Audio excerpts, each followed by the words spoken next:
We hear all the time from coaches that strength and conditioning is the biggest part of what sets a good team apart from a great team. And if that's the case, then few people would know what sets a good team apart from the great team than our friend Kevin Yoxall from My Dynamic Fitness. Coach Yox, I appreciate your time. Oh man, I appreciate y'all having me. It's great to be here today. Appreciate it. I want to ask you a little bit about, the it's a strange question to start with, but with the COVID recovery, because I know that, whenever kind of the pandemic hit in 2020, purse strings kind of tightened, wallets suddenly got lost. You know what I mean? From your perspective, as somebody who goes into schools and installs weight rooms and new facilities, have you seen more of an uptick in schools kind of willing to invest in those types of facilities now? Yeah, I think a lot of schools put a halt on it because you just didn't know where this was going. Plus, a lot of people had to change their facilities for social distancing. Mm-hmm. And so I think the thought process with a lot of coaches was, well, gosh, we don't need to buy all this new equipment. We're not sure where this is headed. Let's do the social distancing thing. And I tell you, a lot of great ideas came out of that. Some people saw how it was to socially distance, so to speak, and to spread their facilities out. And that actually created some new facilities and the thought process about new facilities. So things are much more opened up now. When I first started with Dynamic after being a strength coach for 35 years, I couldn't even simply get in to see a coach at a school. You were going to the front door of the school, hitting a doorbell and maybe dropping some information off. It was so locked down and strict, which it had to be. So that's another thing that's now getting onto a campus, sitting down with a coach.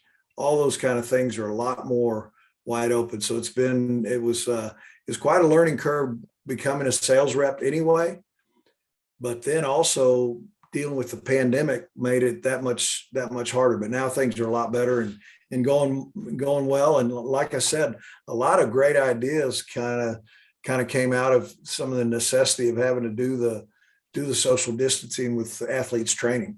Yeah, most certainly. We were talking before we came on that I know you guys just got done with a big install there down in your neck of the woods in Bastrop. Can you tell us a little bit about what you guys did there?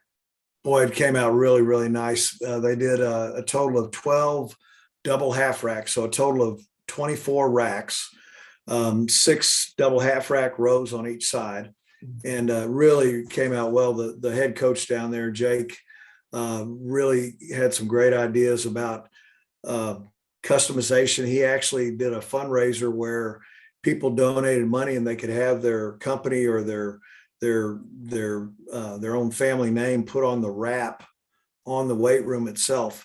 And so every rack is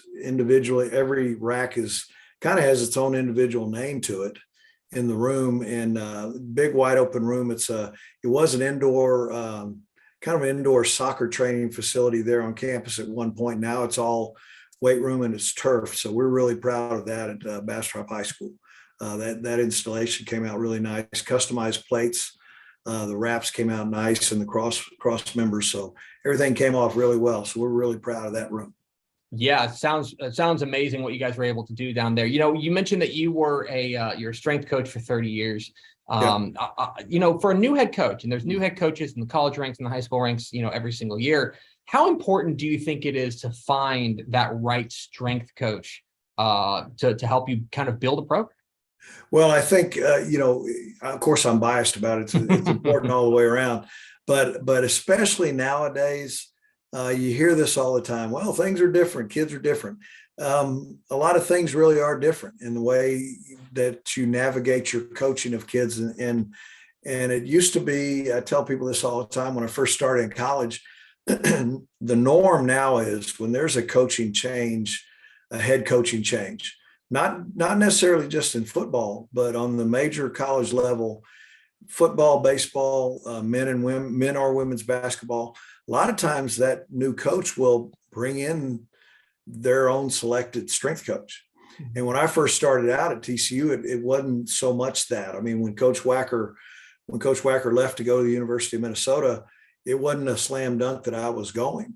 And as a matter of fact, I did stay at TCU for one more year, and I did rejoin Coach Wacker up there at TCU, at Minnesota eventually. but now it's kind of the norm that occurs. And part of that piece is that head coach has to be comfortable with what his strength and conditioning coach does, his or her strength and conditioning coach does.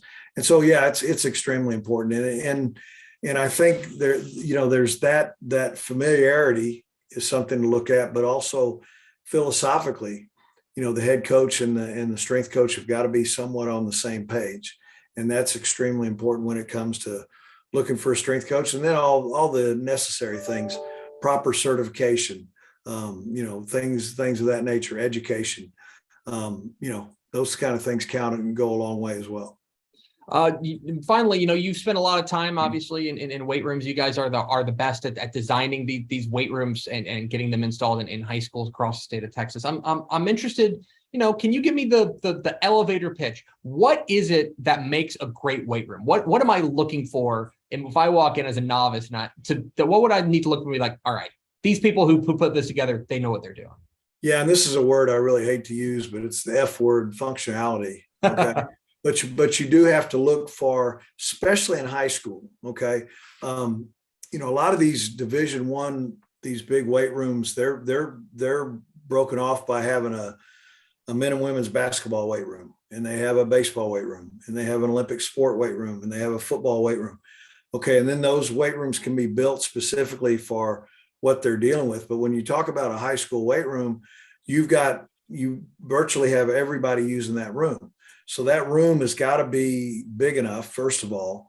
And then if you're constrained by size, then you need to be very selective about how many racks that you safely put in there.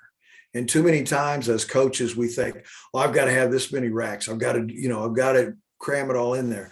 That's not the way to look at it. You have to look at safety first.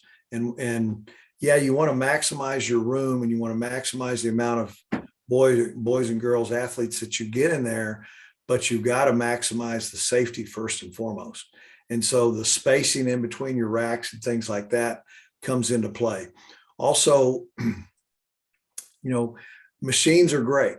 Okay. But you have to think about, okay, well, yeah, I want to get a leg extension machine. Well, if you have one leg extension machine, you've got one person using it, rather than having another piece of equipment that has multi uses that more than one person can use for more than one exercise. And so you have to judge, okay, do I have enough money to get 5 or 6 leg extension machines, for example? That's the first thing I run into with coaches when we start our back and forth about rooms. And they say, yeah, I want a leg extension machine. My first question is always, okay, is this part of your program that everybody's doing it every day? Well, yeah. Okay, coach, well, what are you going to do about 10 boys or girls being lined up to use your leg extension machine? So sometimes you got to be the devil's advocate a little bit. Myself personally, I would rather have more free weight dumbbell, barbell pieces that can use those apparatuses rather than a selectorized machine. Selectorized machines are great, but again, how many functions do those machines have? If they have more than one function, great. If they're just one function, then you need to get a lot of them. And if you get a lot of them, those take up space. Do you have enough space? So a lot of the things have to be looked at. Okay, when a person is on that leg curl machine, is he or she in the way of that squat rack right next to it? So you have to be really guarded about how you're going to space these things out. And again, how many, the other question is, I always ask when I use this term, Coach, what's your sweet spot for the maximal amount of athletes you want in here?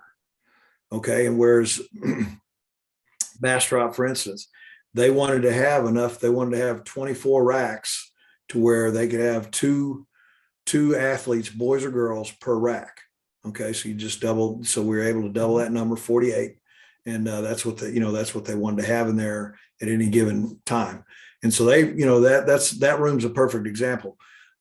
We will eventually get some machines in there and stuff, but the first thing they wanted to start with was enough squat racks to have their kids all doing the same exercise at one time. It's a lot more science that goes into it than you might think. Just looking at a weight room. There is. There's and I think there needs to be more put forth in the planning of a weight room. The nuts and bolts of training. A lot of people make it really complicated. That does not have to be complicated. But putting together a weight room needs to be a very, not that programming for that weight room, what they do in that weight room doesn't need to be well thought out. It needs to be well thought out, but it doesn't have to be. My point is that does not have to be complicated as it sounds, and that could lead into a whole nother discussion, believe me.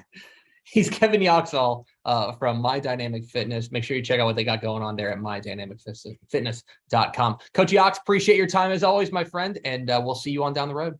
Okay, well, next time I'll get up there to see you guys. Perfect. Sounds good. Okay, appreciate your time. Thanks so much.